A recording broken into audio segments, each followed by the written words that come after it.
Hello friends, we will discuss the oil sector in India. We can link this topic to the GS paper 3 and let's start. The oil, before 2002, it was monopolized by the government. The government used to monopoly and it maintains a separate account. This account was known as oil pool account. This account consists of several oil, for example, the petrol, diesel, the aviation sector fuel, that is aviation turbine fuel, and the naphtha, kerosene, and LPG. So what government does, since the government provides subsidy to the naphtha, kerosene, and LPG, because these are used by mainly the common peoples, and the government used to charge high rent on the petrol, diesel, and aviation fuel. So government used to charge high rate and then subsidize the remaining naphtha, kerosene, and LPG. But as we know that in 2002 a Gulf War happens, and because of this Gulf War, the demand of the petrol gets rises, the demand of the oil gets rises, and so because of this problem, government has a debt of 85,000 crores. So because of this debt, government said there was inherent problem in the administration system of the oil. So the problem in the oil sector, and because of the Gulf War, it was necessary to look at the policy of the government in the oil sector that we had.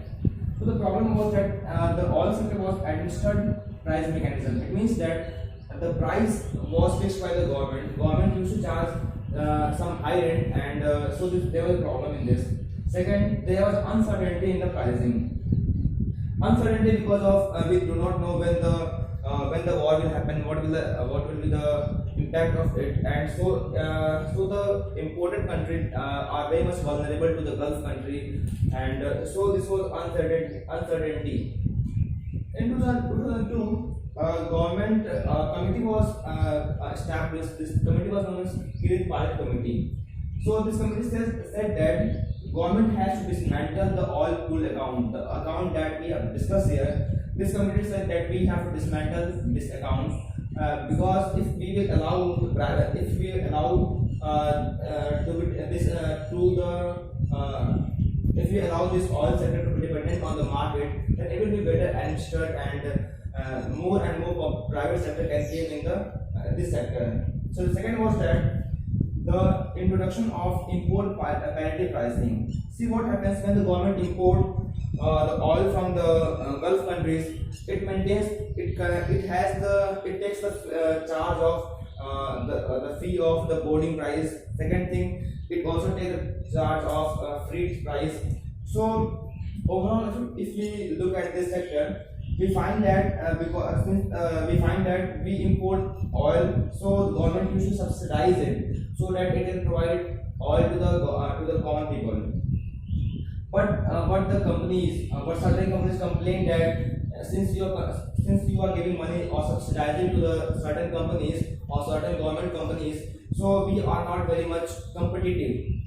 So they said that we are not competitive, so we are out of race. So there were some certain private sector was out of race, and they face a problem. So they said that so this committee said that introduce an import parity pricing, so that there will be certain company, the private sector company can manage their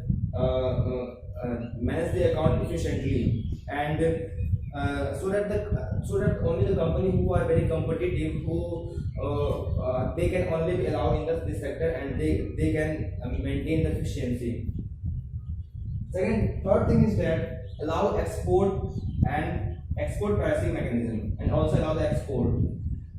We know that the export sector, we export less, and so this committee said that we must have export parity pricing, and this pricing must consist of overall this pricing must consist of 80% of the export pricing mechanism and 20% of import pricing mechanism, so that only the relevant sector can get into this sector. What happens is that the step taken by now we look at the step taken by the government. The government said that there is a daily revision of the prices, as we see in the modern time that there is a daily revision of the prices. Each and every day the price is being displayed on the petrol pump, and we check the price. We check the price, and thereafter we take the petrol. So that. Second thing is that the strategic oil reserve. Strategic oil reserve means that oil reserve must be there, so that if there is a loss, so that there is a war, there cannot be certain hike in the price of the oil. So we have maintained strategic oil reserve at Visakhapatnam, Mangalore, and Padur. We have a capacity of 5 million tons at these three sectors, and government has announced in 2020 to have additional 5 more million tons of strategic oil reserve. But we have a less strategic oil reserve as compared to other countries like China, USA, etc. So we have to work at this point. Third thing is that a very important point is ethanol blending of the petrol. Because of the ethanol blending, it means that in the petrol that we have, we will add ethanol. Ethanol, as we know, that it can be extracted from the sugarcane that we have, and when we mix this ethanol that is extracted from the sugarcane and certain wasted crops, wasted grains and algae and etc., then the price of the petrol will be less, and also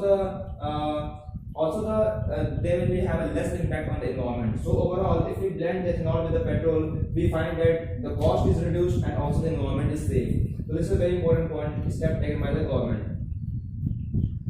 Now, if you look at the conclusion, we find that the step taken by the government is very good, but we have to take government has to take certain care. The first thing is that we find that at the time of in the pandemic, we find that the price of the oil is very much reduced, but in the real term, the consumer is not getting their price. So government does that. Government does not reduce the price as the price of the price that they get from the Gulf countries, and second thing, they does not increase the price when the price is increased. So overall, we must say that if there is a price rise between $30 per barrel to $100 per barrel, if there is a price, the price of the petrol or the oil, the crude oil, if it lies between $30 to $100, and it must be passed to the consumer, and if it lies above $100, then government must control it, and if it lies below $30, then government must control it. But let the price being passed to the consumer, so that they can feel that the price is not administered by the government, so that more and more private players can enter and make this sector very much competitive. Because if the sector is very much competitive, then we find that the competition ensures the efficiency, and if the efficiency is maintained, then the consumer get the best price. As we can see now, example we can see in the geo sector. Also, we find in the telecom sector that for example, in the telecom sector, we find that earlier the BSNL was the only company who provided telecoms in the India, who provide the internet connection to India. So the BSNL charges very high rent from the customer. But we find that as more and more private player, for example, Jio, Airtel, Idea, Vodafone came in this sector, the price get reduced. So the overall thrust is that we must allow the private sector to enter in such sector, so that the price of that commodity can be decreased, and so that the customer can get the benefit of that. So we will meet in the next video, and thank you for that.